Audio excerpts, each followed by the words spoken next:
மனுஷனுடைய வார்த்தையை சிலதை காதுல கேட்டு உங்களை கெட்டவன் பேசினாங்களா, உங்களை அசுத்தவன் மனுஷன் பேசினாங்களா, உங்களை தீயவன் பேசினாங்களா, நீங்க கண்டுக்காதீங்க. நம்மளை அப்ரிசியேட் பண்றது ஒரே ஒருத்தர் யார் தெரியுமா? சொல்லுங்க. நம்மளை அழகுன்னு சொல்றவர் யார் தெரியுமா?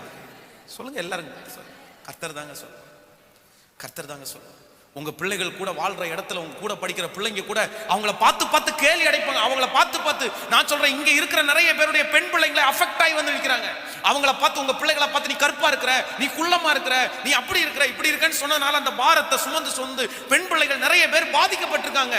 பாதிக்கப்பட்டு வீட்டுக்கு வரும்போது நீங்களும் அவங்கள காயப்படுத்தி கஷ்டப்படுத்தி அப்படிதான் இருக்கிற அப்படின்னு சொல்றதை விட்டுவிட்டு ஜெயிச்சவங்க சாதிச்சவங்க எப்படி இருந்தாலும் கர்த்தர் உனக்கு கண்ணை கொடுத்திருக்கிறாரு, அவர்கள் அவரை நல்லா வச்சிருக்கிறாருன்ற நல்ல வார்த்தையை சொல்லி என்கரேஜ் பண்றதை விட்டுட்டு திரும்ப நீங்களும் ஒரு வார்த்தையை பேசி அவங்கள கஷ்டப்படுத்திடாதீங்க.